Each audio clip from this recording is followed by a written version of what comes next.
수요 예배에 함께 하신 모든 성도님들을 주님의 이름으로 사랑하고 축복합니다.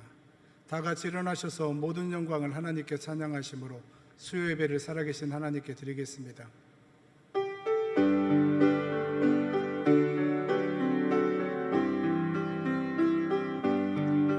모든 영광을 하나님께, 모든 영광을 하나님께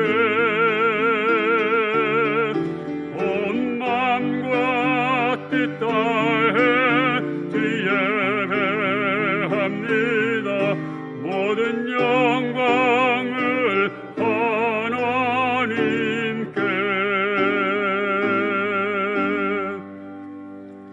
하나님은 영이시니 예배하는 자가 영과 진리로 예배할지니라. 아멘.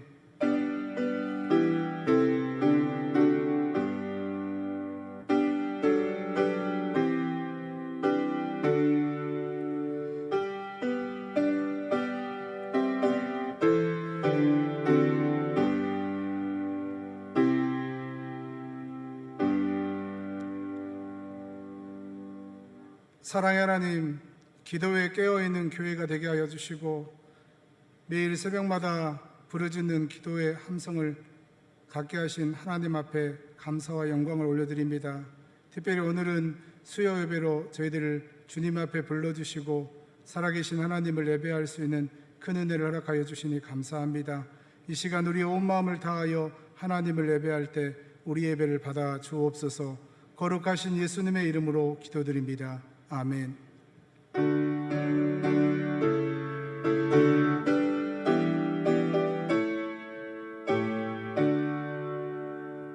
하늘에 가득한 영광의 하나님, 온 땅에 충만한 존귀하신 하나님, 생명과 빛으로 지혜와 권능으로 언제나 우리를 지키시는 하나님, 성부와 성자와 성령 삼위의 하나님, 우리 예배를 받아주시옵소서. 사랑이 넘치는 자비하신 하나님, 은혜가 풍성한 구원의 하나님, 자매의 심령에 평안을 주시옵고 죄악과 허물을 용서하여 주소서. 찬송과 영광과 생명 구원의 하나님, 우리 예배를 받아주시옵소서. 연약한 심령을 굳게 세워주시고 우둔한 마음을 지혜롭게 하시고 주의 뜻 받들어 참되게 살아가며 주 말씀 따라서 용감하게 하소서. 권능과 지혜와 사랑 은혜의 하나님, 우리 예배를 받아주시옵소서. 주 앞에 나올 때 우리 마음 기쁘고 그 말씀 힘내어 새 희망이 솟는다. 고난도 슬프고 것이었고 영원에 잇대어 살아가게 하소서. 우리의 자랑과 기쁨 생명의 하나님, 우리 예배를 받아주시옵소서.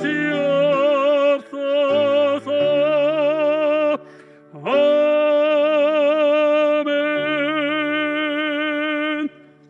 전능하사 천지를 만드신 하나님 아버지를 내가 믿사오며 그 외아들 우리 주 예수 그리스도를 믿사오니 이는 성령으로 잉태하사 동정녀 마리아에게 나시고 본디오 빌라도에게 고난을 받으사 십자가에 못 박혀 죽으시고 장사한 지 사흘 만에 죽은 자 가운데서 다시 살아나시며 하늘에 오르사 전능하신 하나님 우편에 앉아 계시다가 저리로서 산자와 죽은 자를 심판하러 오시리라. 성령을 믿사오며 거룩한 공회와 성도가 서로 교통하는 것과 죄를 사하여 주시는 것과 몸이 다시 사는 것과 영원히 사는 것을 믿사옵나이다. 아멘.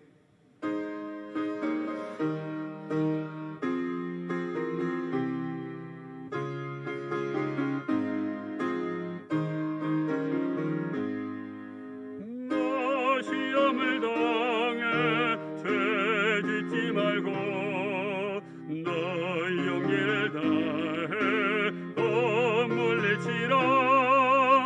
너 시험을 이겨 새 힘을 얻고 주 예수를 믿어 늘 승리하라.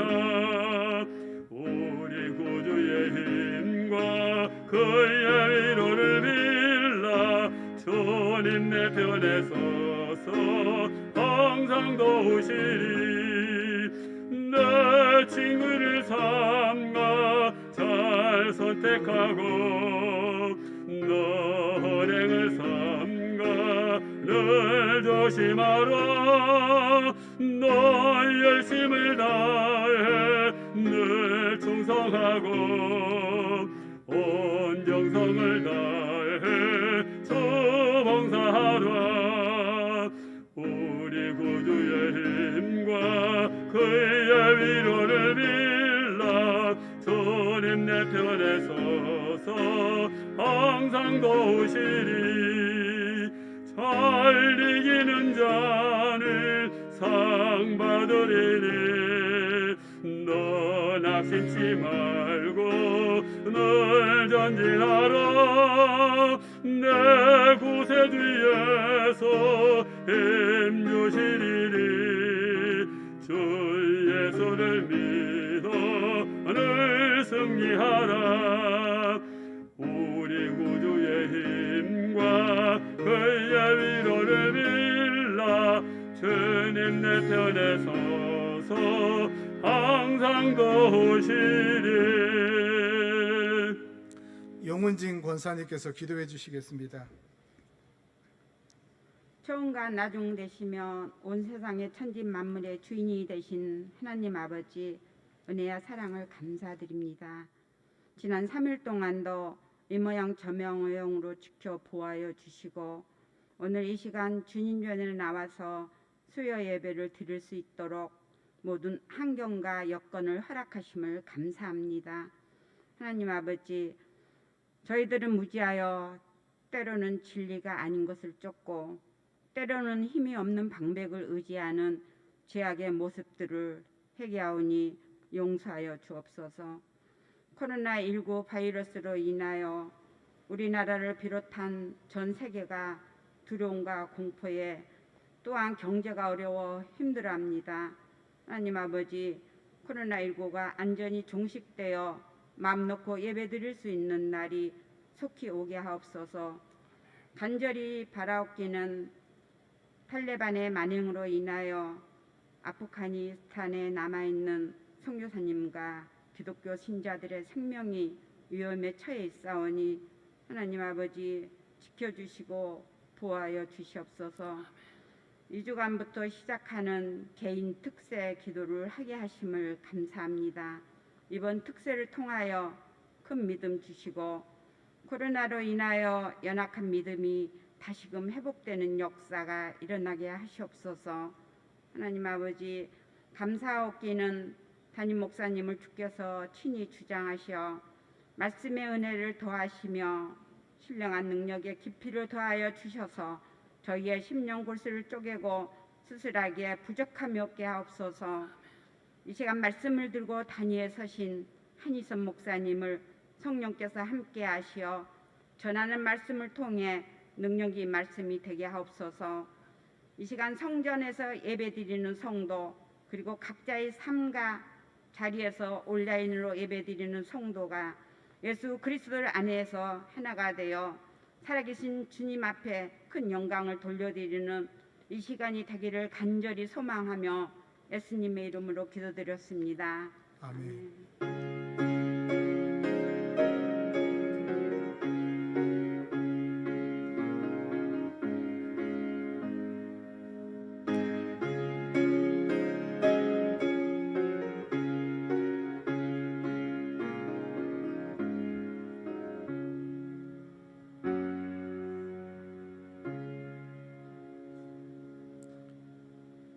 오늘 우리에게 은혜 주실 하나님의 말씀은 구약성경 열왕기상 19장 9절에서 14절까지입니다. 구약성경 549쪽에 있습니다. 열왕기상 19장 9절에서 14절까지입니다. 열왕기상 19장 9절부터 한 절씩 교독하겠습니다. 엘리야가 그곳 굴에 들어가 거기서 머물더니 여호와의 말씀이 그에게 임하여 이르시되 엘리야야 내가 어찌하여 여기 있느냐. 그가 대답하되 내가 만군의 하나님 여호와께 열심히 유별하오니 이는 이스라엘 자손이 주의 언약을 버리고 주의 제단을 헐며 칼로 주의 선지자들을 죽였음이오며 오직 나만 남았거늘 그들이 내 생명을 찾아 빼앗으려 하나이다. 여호와께서 이르시되 너는 나가서 여호와 앞에서 산에 서라 하시더니 여호와께서 지나가시는데 여호와 앞에 크고 강한 바람이 산을 가르고 바위를 부수나 바람 가운데 여호와께서 계시지 아니하며 바람 후에 지진이 있으나 지진 가운데에도 여호와께서 계시지 아니하며 또 지진 후에 불이 있으나 불 가운데에도 여호와께서 계시지 아니하더니 불 후에 세미한 소리가 있는지라.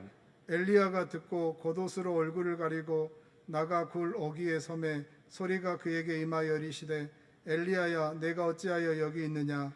그가 대답하되 내가 만군의 하나님 여호와께 열심히 유별하오니 이는 이스라엘 자손이 주의 언약을 버리고 주의 제단을 헐며 칼로 주의 선지자들을 죽였음이오며 오직 나만 남았거늘 그들이 내 생명을 찾아 빼앗으려 하나이다. 아멘.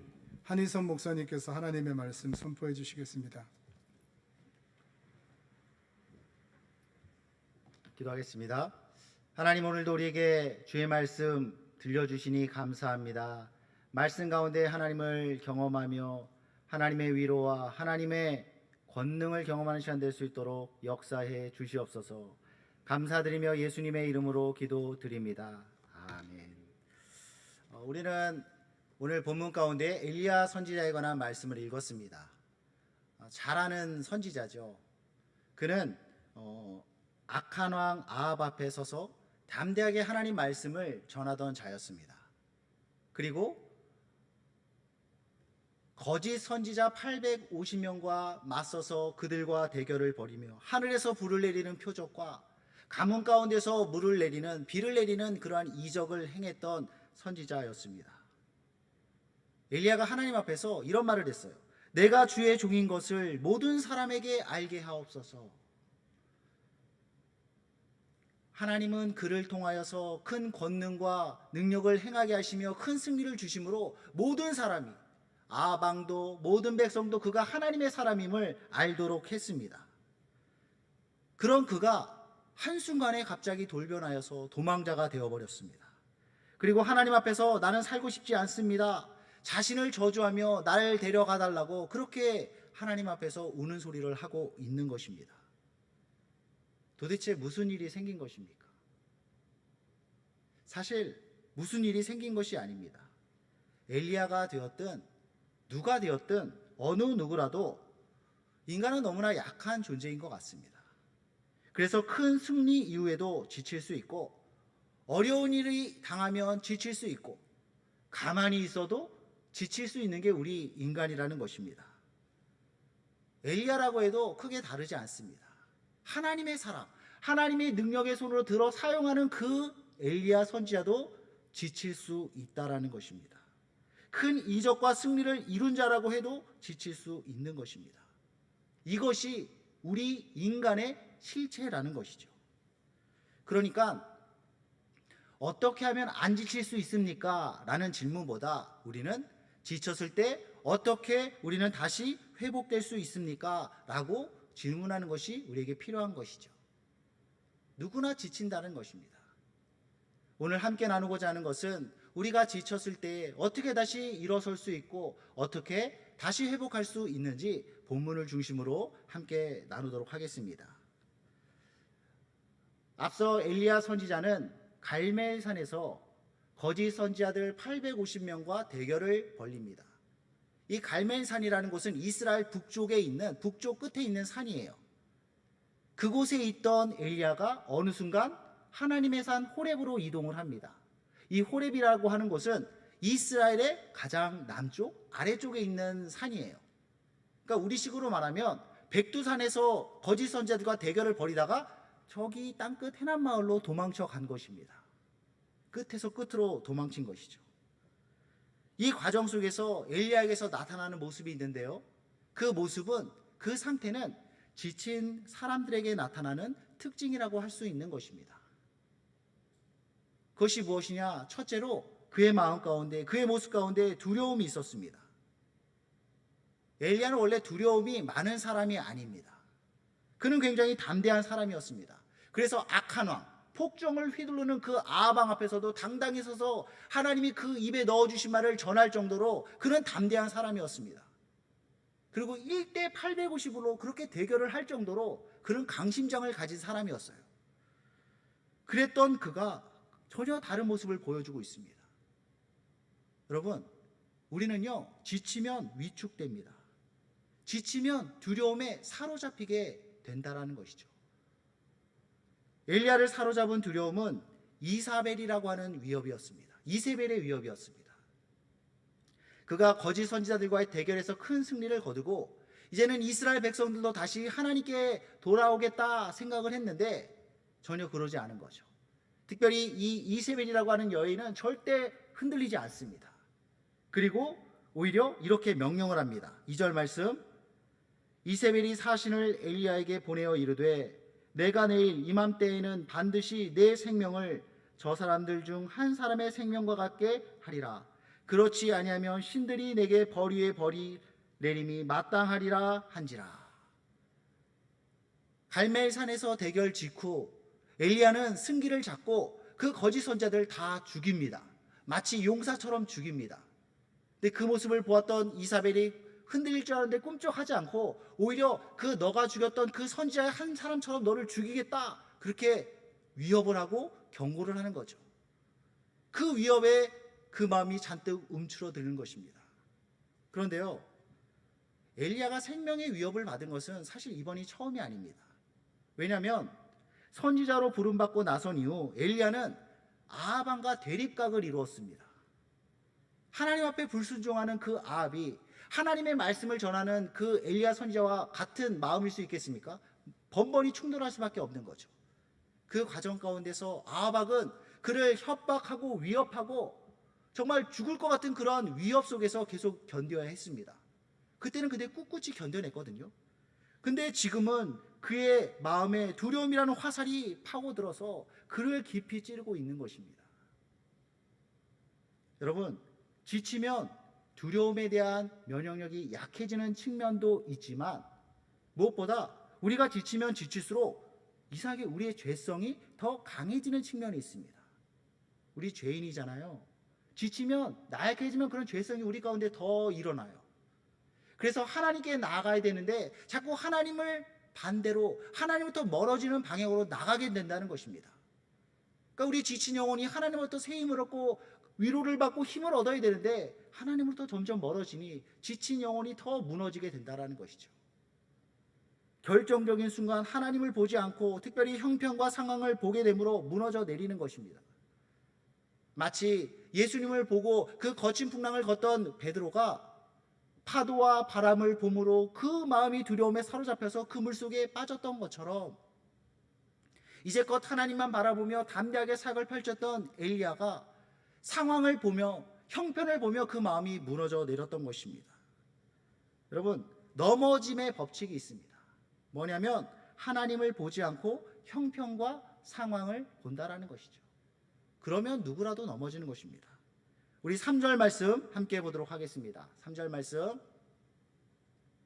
시작. 그가 이 형편을 보고 일어나 자기의 생명을 위해 도망하여 유다에 속한 부엘세바에 이르러 자기의 사환을 그곳에 머물게 하고, 그가 이 형편을 보고, 이 형편이 뭡니까? 자기에 대해서 분노하고 있는 이세벨을 보는 것입니다.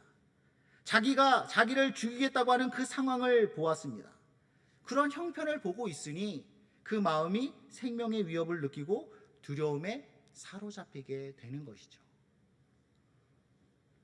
여러분, 누구라도 하나님에게서 그 시선을 틀어버린다면, 형편을 보고 상황을 보게 된다면 그 세상의 위협 가운데 침몰할 수밖에 없는 것입니다. 그리고 엘리야에게서 나타난 두 번째 모습은 회피였습니다. 두려움에 사로잡힌 자는 두려움 상태에만 머물러 있지 않습니다. 그런 두려운 마음들은 우리로 하여금 도망치게 만들어요. 하나님이 엘리야를 사명자로 부르셔서 사명의 자리로 부르셨습니다. 보내셨습니다. 그곳은 북이스라엘이에요. 그가 있어야 될 곳은 북이스라엘, 그곳이 엘리야가 있어야 될 사명의 자리였다는 것입니다. 근데 두려움에 사로잡힌 이 엘리야는 그곳으로부터 도망치는 것입니다. 사명의 자리를 떠나 버린다는 것이죠. 이처럼 두려움은 우리로 하여금 있어야 할 자리로부터, 사명의 자리로부터 멀어지고 도망치도록 만든다는 것입니다. 우리도 그런 회피, 도망치는 경험들을 많이 갖습니다. 장소적으로 그렇게 장소적인 회피를 하기도 하고 사람으로부터 회피하는 그런 경우들도 있습니다. 여러분, 잘 생각해 보세요. 우리는 그리스도인으로 부름받았습니다. 우리는 예배의 자리로 부름받았습니다. 우리는 기도의 자리로 부름받았습니다. 우리는 그렇게 부름받았어요. 우리가 있어야 할 자리가 어디입니까? 예배의 자리인 거예요. 기도의 자리인 거예요. 우리는 그 자리를 지켜야 되는 것입니다.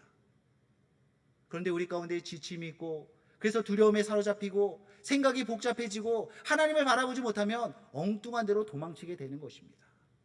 거긴 우리가 있어야 될 자리가 아니라는 거예요. 특별히 지침 가운데, 두려움 가운데 꽉 잡히잖아요. 사람들로부터 이렇게 도망치는 사람들이 있습니다. 우리는 하나님께서 관계적인 존재로 만드셨어요. 위로는 하나님과의 관계를 맺어야 되고, 옆으로는 주님께서 허락하신 우리 동역자들과 가족들뿐만 아니라 성도들과 이런 관계들을 맺어야 되는 것입니다. 사귐을 가져야 되는 것입니다. 근데 지치고 두려움에 사로잡히면 다 귀찮아요. 싫어요. 도망치고 싶습니다. 엘리야는 그 옆에서 그를 돕는 사환이 있는데 그로부터 그를 내버려두고 자기만의 공간으로 숨어 들어갔다는 것입니다. 여러분, 이러한 회피가 우리 가운데 있지 않습니까? 누가 나를 고립시키는 게 아니에요. 스스로가 내가 나를 고립시키고 그렇게 나를 차단하는 것입니다. 이것은 결코 우리 삶의 플러스가 아닌 거죠. 오히려 나의 삶을 마이너스로 망가뜨리는 그러한 모습이라는 것입니다. 세 번째로 엘리야는 자기 비하, 열등감의 그 마음 가운데 사로잡히게 됩니다. 엘리야가 도망쳐서 기껏 한다는 소리가 뭐냐면, 나는 내 조상들보다 낫지 못합니다. 나는 살 가치도 없으니 내 생명을 거두어 가소서, 그렇게 하나님 앞에 막 호소를 합니다. 나는 조상들보다 낫지 못한 존재입니다. 하찮은 존재입니다. 지금 엘리야가 그런 말을 하고 있거든요. 여러분, 왜 엘리야가 조상들보다 못한 존재입니까? 왜 그가 하찮은 존재예요? 엘리야 대단한 사람입니다, 여러분. 그는 놀라운 기적과 이적을 행했습니다. 물론 하나님께서 일하신 거죠. 그러니까 내가 이런 일들을 했다 자랑할 수 없지만 그래도 그를 통해서 하나님께서 그렇게 하늘 문을 닫으셔서 3년 동안 그 땅에 가뭄 있게 하시고, 하나님이 그를 통해서 하늘에 불을 내리시고, 하나님이 그를 통해서 하늘 문을 열고 다시 그 가뭄 가운데 비를 내리시고, 이 얼마나 큰 기적이요 이적입니까? 하나님께서 엘리야 선지자를 통해서 그 큰 능력을 행하셨다라는 겁니다. 그래서요, 신약 성경에 보면 예수님께서 변화산에서 구약을 대표하는 두 인물과 만나게 되는데, 한 명은 모세요, 또 다른 한 명은 누구였죠? 엘리야였습니다. 율법을 대표하는, 모세가 율법을 대표하는 사람이라고 한다면 이 엘리야는 선지자를 대표하는 사람이에요. 구약을 대표하는 선지자들을 대표할 정도로 대단한 사람이었다는 것입니다. 근데 지금 열등감에 사로잡힌, 자기 비하에 사로잡힌 그는 스스로에 대하여서 나는 조상들보다 못한 존재입니다, 하찮은 존재입니다, 살 가치가 없습니다, 날 죽여주십시오, 그런 말들을 하고 있다는 것입니다. 전혀 사실이 아니에요. 그냥 자기 주관적인 생각을 그렇게 늘어놓고 있는 것입니다. 여러분, 가만히 보면 다른 사람들 말에 의해서 굉장히 상처를 받고 잘 휘둘리는 분들이 계십니다. 물론 상처되는 말을 하면 안 되겠죠. 내 입에서 그러한 남 상처 주는 말들이 나간다? 여러분, 자기 입을 좀 때려 주십시오. 그런 말들을 하면 안 되죠. 그러나 설사 누가 나에 대해서 이러니 저러니 말한다고 해도, 아무리 치명적인 말을 한다고 해도 그 말이 나를 찌를 수 없습니다. 아무리 날카로운 독소를 날린다고 해도 그 말이 나를 뚫지 못해요. 근데 언제 상처를 받느냐? 그러한 말들을, 나에 대해서 뭐 비방하기도 하고 뭐 여러 가지 욕도 하고 막 그런 얘기들을 막 하잖아요. 그 말들이 내가 그거를 집어가지고 그걸로 나를 찌르는 거예요. 다른 사람이 찌르는 게 아니라 내가 나를 찌르는 겁니다. 그래, 난 바보야, 나는 어리석어, 나는 하찮어, 피가 나죠. 얼마나 아픕니까? 그 사람들의 말이 나에게 상처 주는 것이 아니라 그 말들, 무시해버리면 아무것도 아닌 말들을 내가 집어서 내 스스로 되새기면서 나를 찌른다니까요. 그게 나를 아프게 하고 그게 나를 상처 주는 그러한 것이 된다는 것입니다. 두려움이라는 화살이 되었든 독소리라고 하는 화살이 되었든 내가 나를 찌르는 것입니다. 여러분, 우리는요, 선한 것이 하나도 없습니다. 선한 것이 하나도 없어요. 그래서 가만히 있잖아요. 그러면 선하고 거룩한 쪽으로 우리가 흘러가는 것이 아니라 악하고 더럽고 추잡한 쪽으로 그렇게 흘러갑니다. 가만히 있으면 계속해서 부정적으로 흘러가게 되는 거예요. 자기 비하, 그러한 열등감으로 빠져들게 되는 것입니다. 자기를 묵상하잖아요. 그러면 둘 중에 하나예요. 자기 비하에 빠지거나 자기 잘난 척, 교만에 빠지거나. 교만과 열등감, 교만과 비하는, 자기 비하는 동전의 양면과도 같은 겁니다. 같은 거예요. 같은 거. 자기를 묵상하고 있으면 그렇게 부정적으로 흘러갈 수밖에 없다라는 것입니다. 아무리 큰 승리를 거둔 자라 할지라도, 아무리 하나님 앞에 대단히 크게 쓰임받았던 사람이라 할지라도 그렇게 자기를 묵상하면 부정적으로 흘러갈 수밖에 없다라는 것이죠. 결국은 우리는 하나님께 연결돼야 됩니다. 하나님의 인도하심과 하나님의 공급하심 가운데 나아갈 때에 그 하나님이 주시는 은혜로 체험받을 수 있고 만족받을 수 있고 다시 일어설 수 있는 것입니다. 그것이 우리가 새벽에 깨어 특별 새벽 기도로 하나님 앞에 나가야 되는 이유인 것이죠. 여러분, 그렇게 해서라도 우리가 기도의 자리로, 하나님을 대면하는 자리로 나가지 않으면 우리는 부정적인 쪽으로 흘러갑니다. 가뜩이나 뉴스를 보면, 세상에 돌아가는 꼴을 보면 뭔가 희망이 있습니까? 소망이 있습니까? 없잖아요. 그렇게 되면 우리는 더더욱 하나님께 나가야 되는 것입니다. 기도의 자리를 통해서 하나님을 대면하고 하나님의 은혜를 구하고 하나님의 공급하시는 그 은혜로 채워져야 하는 것입니다. 그래도 이 험한 세상에서 살아남을까 말까예요. 오늘 말씀이 참 위로가 되는 것은 엘리야 선지자도 지쳤다라는 사실입니다. 하나님께 잘 쓰임받았고 위대한 선지자였지만 그도 지쳤다라는 것입니다. 그래서 두려움에 사로잡히기도 하고 도망가기도 하고 열등감에 자기 비하에 스스로를 괴롭히는 그런 모습, 우리와 다를 바 없는 그런 모습들을 보이고 있다는 것입니다. 두려움, 회피, 열등감, 얼마나 우리를 넘어지게 하는 그러한 걸림돌입니까? 이 세 가지로부터 여러분 자유로우신 분들 계세요? 이 엘리야의 모습은 저의 모습이고 우리의 모습입니다. 감사한 것은 하나님께서 그 영혼을 다시 회복시켜 주신다는 것입니다. 지친 영혼을 회복시키는 것은 하나님이세요. 하나님이 다시 회복시켜 주십니다. 중요한 것은 하나님께서 그 영혼을, 그 엘리야를 어떻게 회복시켜 주느냐입니다. 하나님이 어떻게 회복시켜 주느냐? 그 침체된 엘리야에게 찾아와 주십니다. 그리고요, 먹을 것을 주시고 그에게 쉼을 주십니다. 우리 5절 6절 말씀을 함께 읽어보도록 하겠습니다. 시작. 누워 자더니 천사가 그를 어루만지며 그에게 이르되 일어나서 먹으라 하는지라. 본즉 머리맡에 숯불에 구운 떡과 한 병 물이 있더라. 이에 먹고 마시고 다시 누웠더니. 여러분, 믿음 좋다고 하는 분들이 자칫 빠지기 쉬운 함정이 있습니다. 그게 뭐냐면 모든 일을 영적으로만 풀려고 한다는 거예요. 어떤 문제가 생기면 뭔가 영적으로 내가 잘못됐나? 뭔가 영적으로 어떻게 해결하지? 그렇게만 접근한다는 것입니다.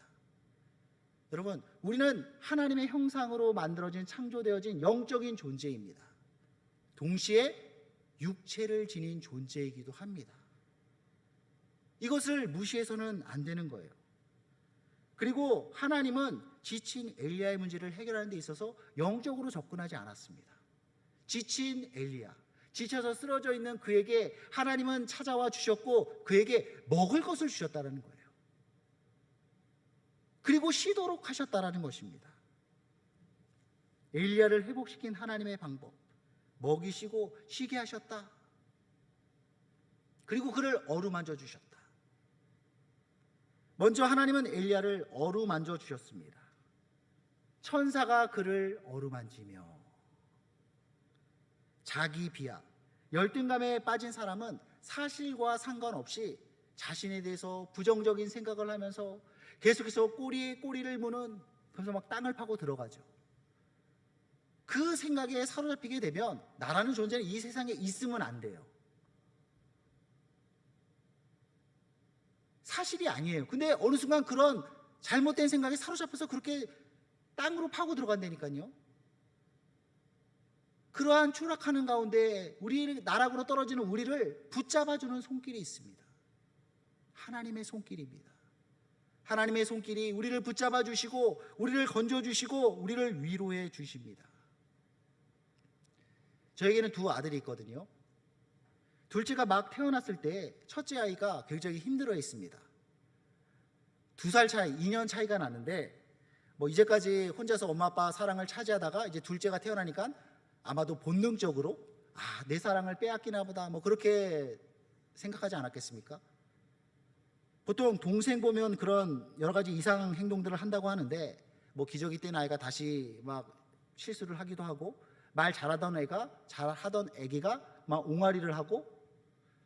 근데 저희 아이 같은 경우에는 밤에 갑자기 자다가 깨고 경기를 하고 자다가 눈 뜨고 막 계속 말똥말똥 뜨고 있고 잠을 못 자고 막 그랬습니다.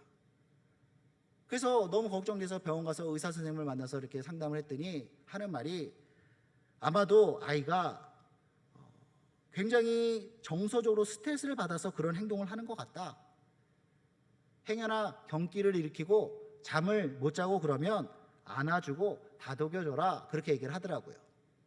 그래서 그때부터 제가 밤마다 첫째 아이를 데리고 자면서 막 깨고 울고 그러면 제가 옆에서 다독여주는 거죠. 등도 두들겨주고 등도 쓰다듬어주고 어쩔 때는 꼭 안아주고, 그렇게 몇 개월을 보냈던 것 같아요. 그러니까 차츰 안정을 갖게 되고 어느 순간 한 번도 깨지 않고 자게 되더라고요. 이게 부모 노릇인가, 그렇게 스스로 뿌듯해했는데, 여러분, 하나님께서도 그런 손길로 우리의 영혼을 어루만져 주신다는 것입니다. 우리를 위로하시고 붙들어 주시고 사랑해 주십니다. 바라기는 여러분 어디 딴 데 가서 위로받으려 하지 마시고 우리와 항상 함께 계시다고 약속해 주신 그 하나님, 그 하나님의 손길로부터 위로받으시기 바랍니다. 그게 참된 위로인 거죠. 두 번째로 하나님은 먹이시고 쉬게 하십니다. 일어나서 먹으라 하신지라. 아까도 말했지만 우리는 영적인 존재인 동시에 육적인 존재입니다. 영적인 존재라는 것을 잊어서도 안 되지만 우리가 육체를 입은 육체적인 존재라는 것을 동시에 우리는 잊지 말아야 되는 것입니다. 그리고 육체적인 존재에게 있어서 먹는 것과 쉬는 것은 너무나 중요한 부분인 거죠. 제가 신학대학원을 다닐 때 이제 필수 과목으로 상담학에 대해서 이렇게 배우게 되는데 그때 우울증과 관련해서 이렇게 공부를 하고 있었습니다. 그때 참 인상 깊었던 내용이 있는데 그게 뭐냐면 우울증 환자를 상담해야 될 경우가 생긴다면 먼저 가장 기본이 되는 질문을 던져야 됩니다. 그 내용이 뭐냐면 정말 기본적인 거예요. 잠은 잘 자고 있는가? 식사는 잘 하고 있는가? 그걸 먼저 묻는 거예요. 건강한 사람이라고 해도 잠을 못 자고 음식을 제대로 못 먹으면 그 상태가 안 좋아질 수밖에 없겠죠. 하물며 우울하다고 하는 분들을 보면 대부분 잠을 잘 못 잔다는 거예요. 충분한 영양을 섭취하지 못한다는 거예요. 육체를 입은 우리 인간이기 때문에 그러한 쉼과 수면과 영양 공급이 반드시 필요한 겁니다.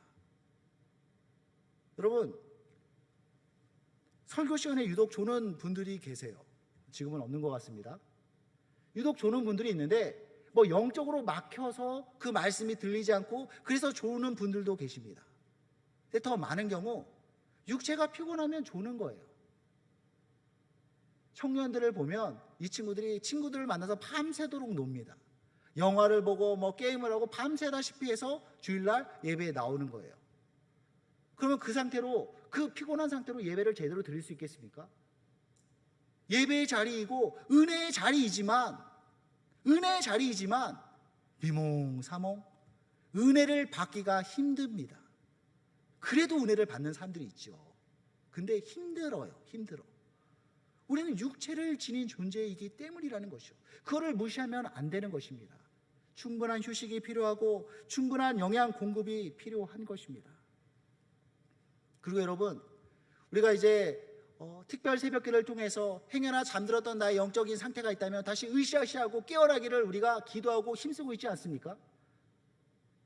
기도를 통해서 성경 필사를 통해서 계속해서 하나님 앞에 우리 자신을 다스려야 되지만 동시에 여러분, 나의 삶 가운데 충분한 쉼이 있는가? 충분한 수면이 있는가? 충분한 영양 공급은 있는가? 이 부분도 돌아봐야 한다는 것입니다.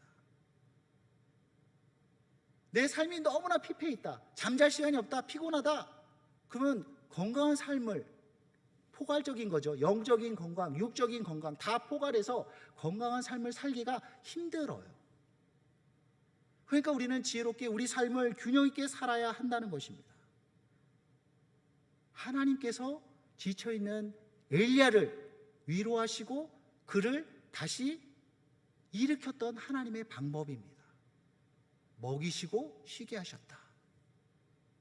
그리고 한 번으로 부족하다고 생각했는지 하나님은 한 번 더 엘리야를 먹이십니다. 7절, 여호와의 천사가 또다시 와서 어루만지며 이르되 일어나 먹으라.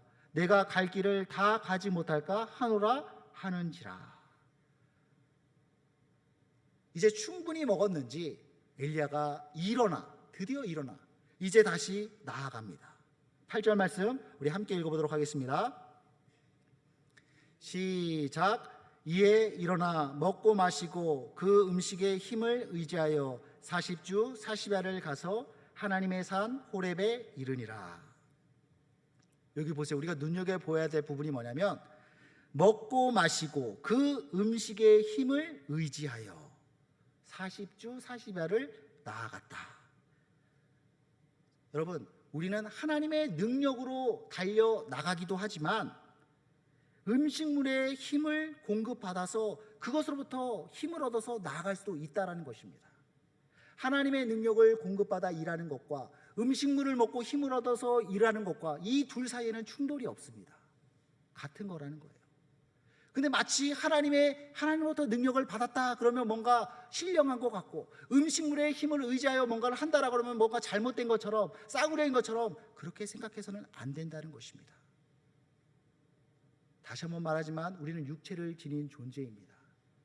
영적인 공급뿐만 아니라 육적인 쉼과 공급도 필요하다는 것이죠. 그런데 그래서 이제 좀 회복되는가 싶었는데 아직 완전히 회복되지 않았습니다. 엘리야가 호렙사르로 갔는데 그곳에서 한 동굴 속으로 쏙 들어가 버려요.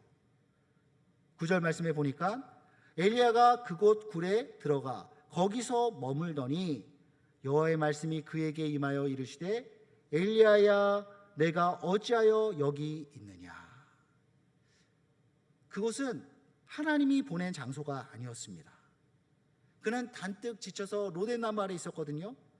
회복되는가 싶었는데 여전히 회복되지 못한 상태에서 호렙산에 갔냐 싶었더니 어느 동굴로 쏙 들어가 버린 거예요.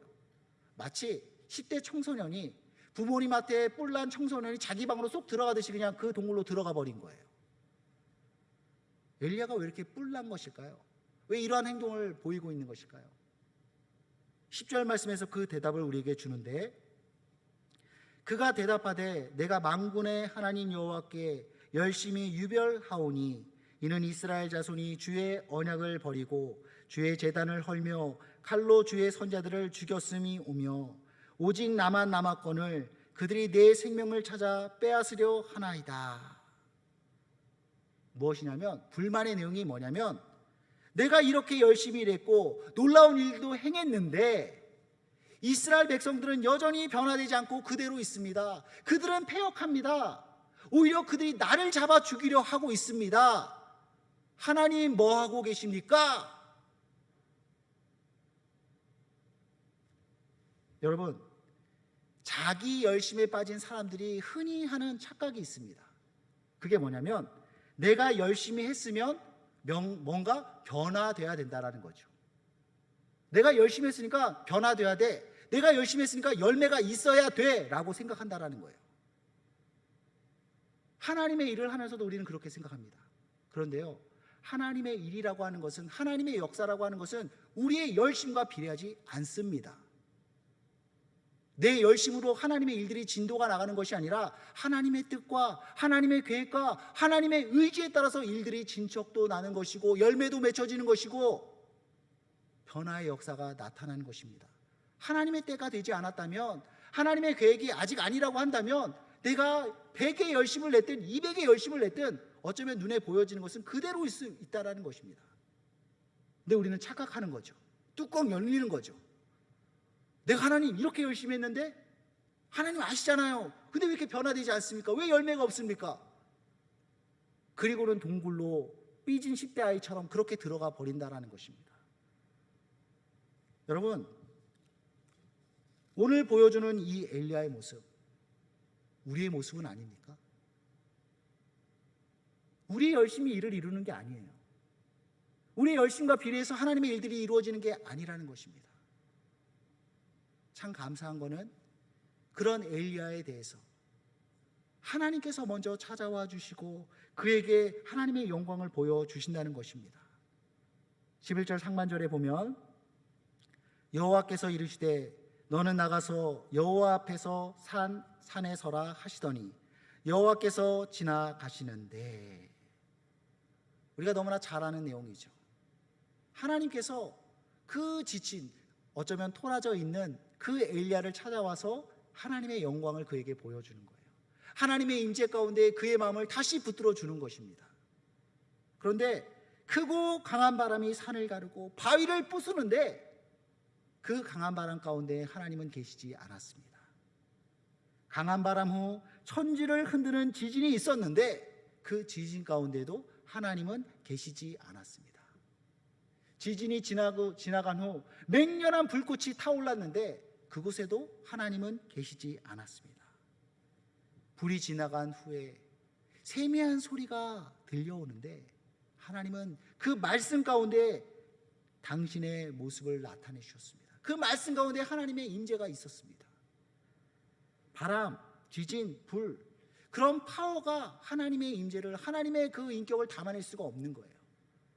오히려 하나님의 임재를 나타내고 하나님의 뜻과 하나님의 마음과 그 하나님의 인격을 담아내는 것은 하나님의 말씀이라는 것이죠.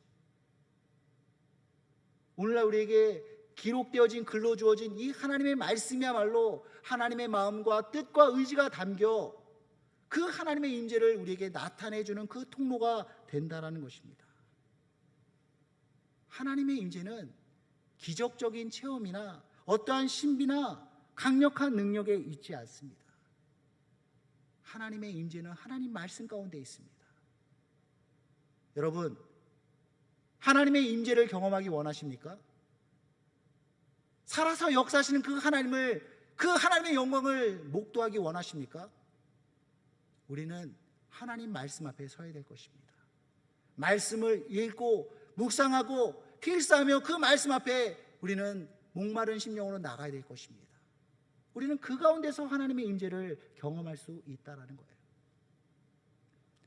저희 지역 권사님 중에 한 분이 허리가 부러져가지고 크게 수술을 하셨습니다. 근데 수술 이후에, 수술은 뭐 잘 됐다고 하지만 그 이후에 거동을 잘 못하세요. 거의 침대에서 움직이지를 못합니다. 침대에 앉으려고 해도 뭔가를 붙잡고 겨우 일어나 앉을 수 있는 그런 상태입니다. 한 번은 전화 통화를 하면서 제가 권사님 뭐 하세요? 그렇게 물었더니 성경을 읽고 계신대요. 앉아서 성경을 읽는데 이분이 앉아있기가 너무 힘든 분이세요.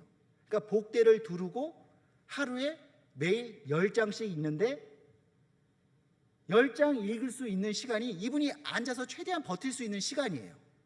그 시간 동안 이 권사님은 성경 10장을 읽는 겁니다. 올해 창세기부터 시작해서 제가 전화했을 때쯤에는 누가복음을 읽고 계시다고 그러더라고요. 그래서 제가 권사님 읽고 있는 말씀 중에 어떤 말씀이 제일 은혜가 되세요? 그렇게 물었더니 다 좋지요 목사님, 너무 좋은데 요즘 누가복음을 읽으면서 예수님의 십자가에 대해서 읽고 있어요. 그 말씀이 얼마나 위로가 되는지 몰라요. 나 같은 죄인을 위해서 예수님께서 그렇게 죽으셨다는 것이 너무나 죄송스럽고 너무나 은혜스럽고 지금도 먹먹해요. 그러면서 그 젖어드는 목소리로 저에게 그렇게 말씀하시더라고요.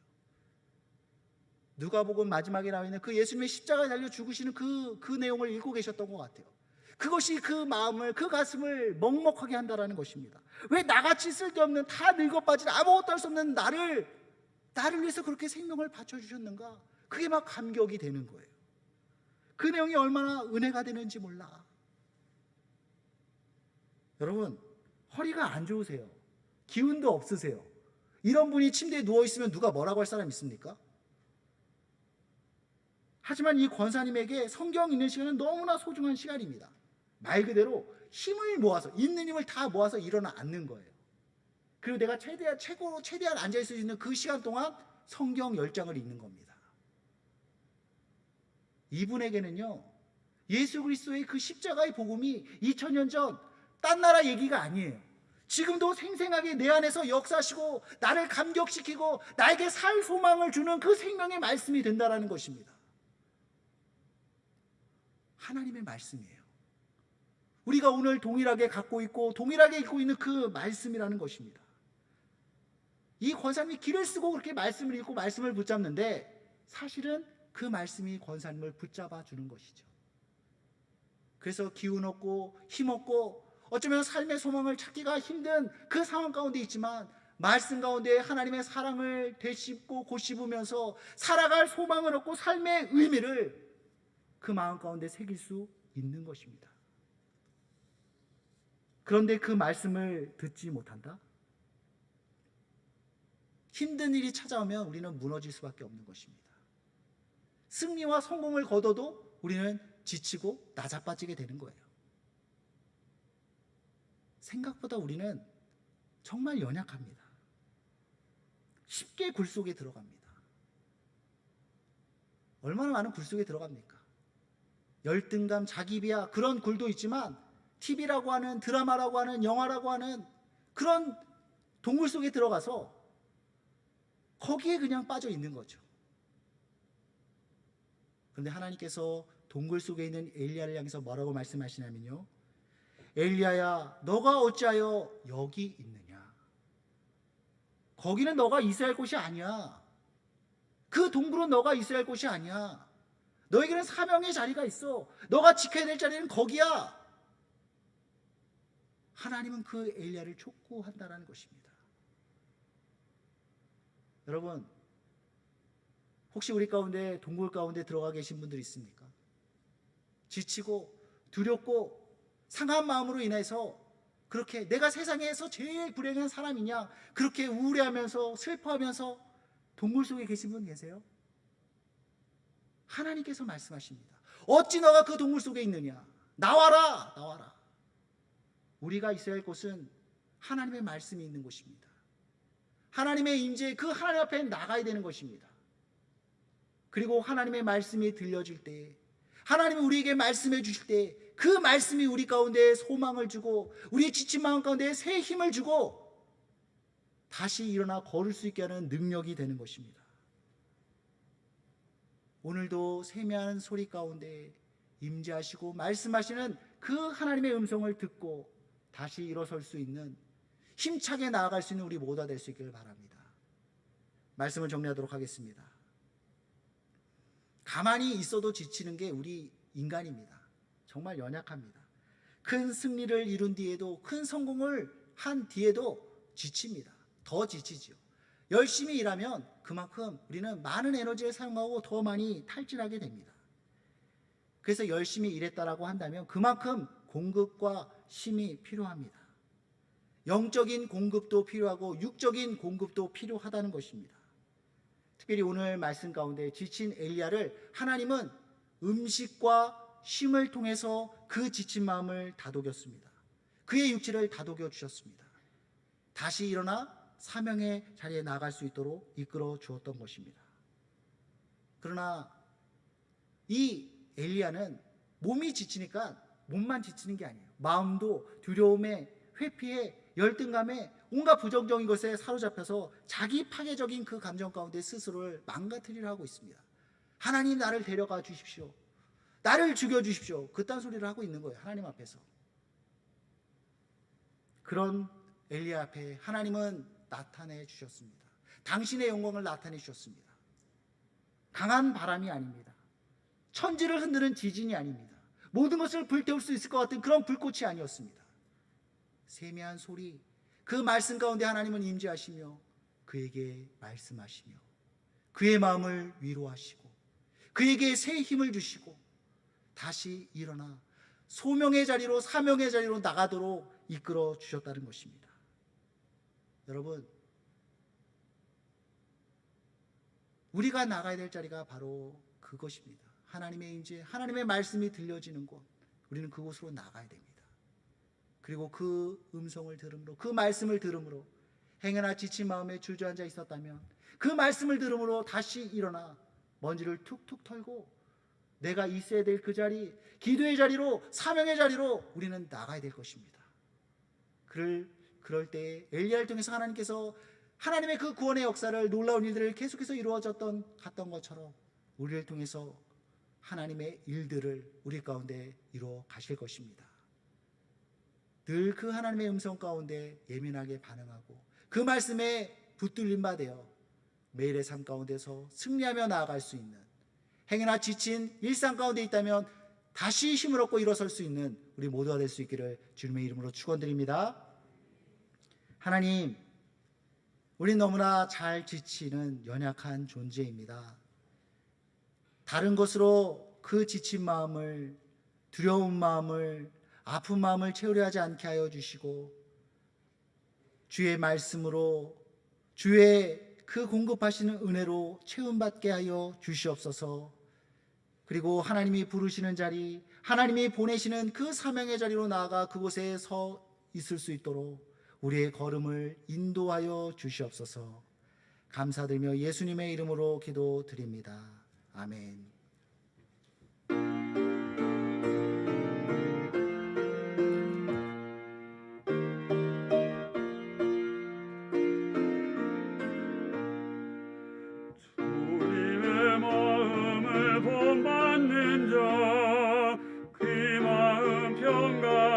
찾아오니 험악한 세상을 이기리니 하늘로부터 임함이로다. 주님의 마음 본받아 살면서 그 거룩하심 나도 이루리.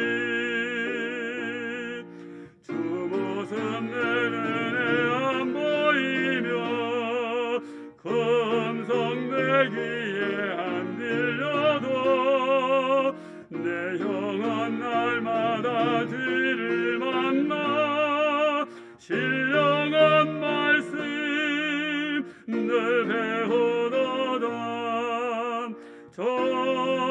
주님의 마음 본받아 살면서 그 거룩하심 나도 이루리. 가는 길 거칠고 험하여도 내 맘에 불평이 없어지니 십자가 고난을 이겨내신 주님의 마임 본받음이라. 주님의 마음 본받아 살면서 그 거룩하심 나도 이루리. 주 예수 세상에 다시 오실 그날의 무성도 변화하여 주님의 빛나는 그 영상을 다 함께 보며 주 찬양하리. 주님의 마음 본받아 살면서 그 거룩하심 나도 이루리. 오늘도 우리가 주의 말씀을 통하여 큰 은혜를 받았습니다. 지친 엘리야의 삶 가운데 하나님께서 찾아오시고 그에게 먹을 것을 주시고 쉼을 주시는 가운데서 사명의 자리에 다시금 세워주셔서 그 사명을 감당할 수 있는 엘리야가 되게 하셨던 것처럼 하나님, 우리가 특별 새벽기도를 통하여서 우리의 사명의 자리를 찾게 해달라고, 또한 하나님 앞에 기도한 모든 것에 응답받는 특별 새벽기도가 되게 해달라고, 그래서 정말 하반기 사역도 주님께서 주신 사명대로 잘 감당해 나아가는 우리 성광의 모든 공동체가 되게 해달라고 이 시간 기도해 주시고, 또한 하반기에 시작되는 모든 모임들이 팬데믹을 딛고 역동적으로 일하는 우리 성광교회가 되게 해달라고, 또한 오늘이 9월 첫날인데 9월 한 달을 하나님 앞에 맡기며 나아갈 수 있는 우리의 교회, 우리의 가정, 우리 자신이 되게 해달라고 이 시간 기도해 주시고, 또한 우리 파송한 선교사님, 협력하는 선교사님들의 사역 가운데, 가정 가운데 하나님 함께 해주시고, 특별히 아프가니스탄 무장 세력을 속히 무너지게 하여 주시고 그들의 삶 가운데 자유와 평화가 임하게 해달라고 이 시간 기도해 주시고, 또한 연약한 한우들을 위해서, 또한 우리 담임 목사님을 위해서 이 시간 우리 주여 한번 부르시고 다 같이 한 목소리로 기도하겠습니다. 주여, 아버지 하나님 인도의 정말로 감사드립니다. 하나님, 오늘도 주의 말씀을 통하여 아버지 하나님 지치고 무뎌진 그의 심령 가운데 하나님께서 찾아와 주시고 그를 먹여주시고 그에게 쉼을 주시면서 다시금 사명의 자리를 이끌어 주시는 하나님의 능력의 손을 보게 하여 주시니 하나님 아버지 감사합니다. 아버지 하나님, 우리의 삶 가운데 그 하나님을 경험하게 하여 주시옵시고, 특별히 아버지 하나님 32차 영적 생각성 또한 특별 새벽기도를 통하여 정말 아버지 하나님 우리의 심령 가운데 정말 아버지 하나님 하나님을 만나는 은혜의 역사가 있어지게 도와주시고 우리의 무뎌진 심령들이 다시금 깨어나 일어나게 도와주시옵시고 사명의 자리에 서게 하여 주시옵시고 또한 아버지 하나님 우리 교회가 정말 아버지 하나님 하반기에도 해야 될 모든 사역에 하나님께서 함께하여 주시는 또한 역동적 일함에 나아갈 수 있는 귀한 교회가 될 수 있도록 하나님 역사하여 주시옵소서. 그리하므로 해서 정말 주님 오시는 그날까지 정말 아버지 하나님 주님 오시는 그 길을 예비하며 나아갈 수 있는 교회가 되게 도와주시고 열방에 나아가 복음을 전하는 모든 선교사님들의 사역에 함께하여 주시고 우리 교회가 파송한 선교사님들뿐만 아니라 또한 협력하는 모든 선교사님들이 함께하여 주시고 특별히 아프가니스탄에 정말 어려움을 당하는 모든 자들 기억하여 주시옵시고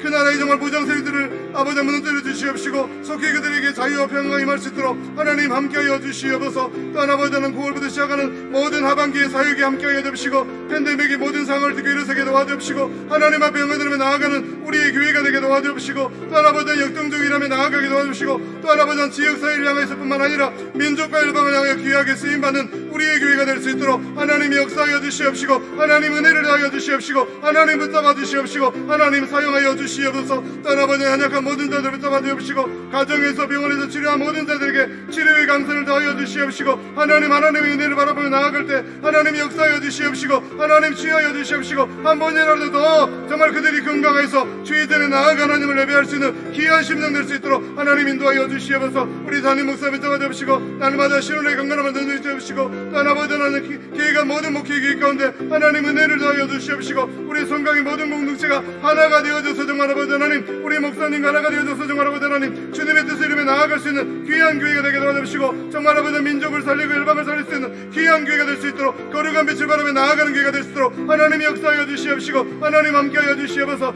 이 시간 또한 아버지 하나님 우리의 모든 기도의 제목을 응답하여 주시옵시고 간과하는 모든 기도의 제목을 함께하여 주시고 특별히 9월 한 달을 주님 앞에 맡기며 나아갑니다. 우리의 가정 우리의 교회 우리 자신을 주님 앞에 맡기며 나아갈 때 하나님께서 실만한 물가 푸른 수장으로 인도하여 주시옵시고 하나님의 은혜 안에 갈 수 있게 되게 하시고 하나님을 갈망하며 나아가는 귀한 자들의 사람이 되게 도와주시고 하나님 역사하여 주시옵시고 하나님 인도하여 주시옵소서. 아버지 하나님 인도하여 주시옵소서. 사랑의 하나님 감사합니다. 오늘 또 주의 말씀을 통하여 지친 엘리야의 삶 가운데 하나님께서 찾아와 주시고 먹을 것을 주시고 쉼을 통하여 다시금 사명의 자리로 이끌어 주셨던 것처럼 하나님 우리 교회가 정말 32차 영적 각성과 교회 부흥을 위한 개인 특별 새벽기도를 통하여 잠자는 모든 영혼들이 일어나게 하여 주옵시고 사명의 자리에 서게 하여 주시옵시고 가정에서나 직장에서나 또한 삶 속에서 거룩한 빛을 바라며 나아가는 우리 성광의 모든 성도들 다 되게 하여 주시옵소서. 또한 아버지 하나님 9월부터 시작해서 이루어지는 모든 교회 사역위에 하나님께서 함께하여 주시옵시고 특별히 팬데믹을 딛고 역동적으로 일하는 교회 또한 지역사회를 살리고 민족을 살릴 수 있는 우리 성광교회가 될 수 있도록 하나님 함께하여 주시옵소서. 또한 아버지 우리 교회가 파송한 선교사님들 뿐만 아니라 협력하는 모든 선교사님들의 사역과 가정 위에 함께하여 주시옵시고 특별히 아프가니스탄에서 힘든 상황 가운데 있는 그들에게 속히 그 정권들이 무너짐으로 인하여서 자유와 평화가 임하게 하여 주옵시고 또한 그곳을 위해서 함께 중보기도할 때 하나님 역사하여 주시는 귀한 은혜의 역사가 있어지게 하여 주시옵소서. 특별히 또한 아버지 오늘은 9월의 첫날입니다. 정말 아버지 하나님 우리가 하나님 앞에 한 달을 맡기며 나아갈 때 우리의 교회 가운데 우리의 가정 가운데 우리의 삶 가운데 하나님 역사하여 주시옵시고 푸른 초장 실만한 물가로 인도함 받을 수 있는 우리의 교회 우리의 가정 우리의 삶이 될 수 있도록 하나님 함께하여 주시옵소서. 특별히 또한 아버지 하나님 병원에서 가정에서 치료하는 모든 자들 기억하여 주시옵시고 이 시간에도 찾아가 주시옵시고 치료의 강선을 받아여 주시옵시고 다시금 새 힘을 얻음으로 인하여서 주님 전에 나아가 하나님을 한 번이라도 더 예배하며 믿음의 길을 걸어갈 수 있는 주님 부르시는 그날까지 사명을 감당해 나아갈 수 있는 모든 하늘들 될 수 있도록 하나님 함께하여 주시옵소서. 우리 목사님에게 늘 신혼의 강건함을 덧입혀 주시옵시고 우리 목사님을 중심으로 당회가 하나가 되어지고 또한 아버지 우리 교회 모든 성도들이 하나가 되어져서 이 지역사회를 향하여서 민족을 향하여 열방을 향하여 거룩한 빛을 바라며 가르치고 제자 삼아 선교하는 교회로서의 사명을 잘 감당하는 우리 성광 교회가 될 수 있도록 하나님 함께하여 주시옵소서. 우리의 모든 기도의 제목 가운데 함께하여 주실 줄 믿사오며 지금은 우리 주 예수 그리스도의 은혜와 하나님의 사랑하심과 성령님의 감동감화 위로 충만 교통하심이 지치고 또한 피곤한 삶 가운데 찾아와 주시고 먹을 것을 주시고 쉼을 통해서 다시금 사명의 자리에 서게 하셔서 하나님의 영광의 빛을 바라며 살아가기를 원하는 여기에 모인 모든 성도들의 머리 위에 주님의 몸된 교회 위에 이 나라 이 민족 위에 열방에 나아가 복음을 전하는 모든 선교사님들의 사역과 가정 위에 지금부터 영원토록 함께 계실지어다. 아멘.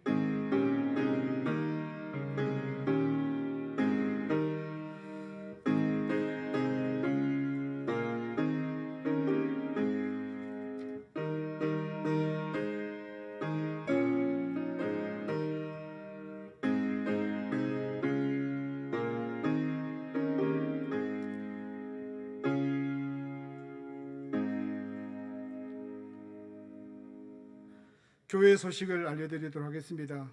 지금 우리 교회는 32차 개인 특별 새벽 기도회가 진행 중에 있습니다. 매일 새벽마다 많은 분들이 나오셔서 기도하고 있습니다. 하나님의 응답이 있기를 위해서 기도하는 우리 모든 성도님들이 되시기를 바랍니다. 또한 차량 운행은 기존 새벽 기도 시간과 맞춰서 운행하니까 많은 분들이 또 차를 통해서 교회 오는데 어려움이 없도록 하시기 바랍니다. 또한 우리 교회가 기도 대행진과 성경 필사 대행진을 계속 진행하고 있는데 늘 하나님의 말씀을 필사하고 기도하는 일을 통해서 거룩을 던집어갈 수 있는 우리 모든 성광의 성도님들이 되시길 바랍니다. 결혼식 광고 드리겠습니다.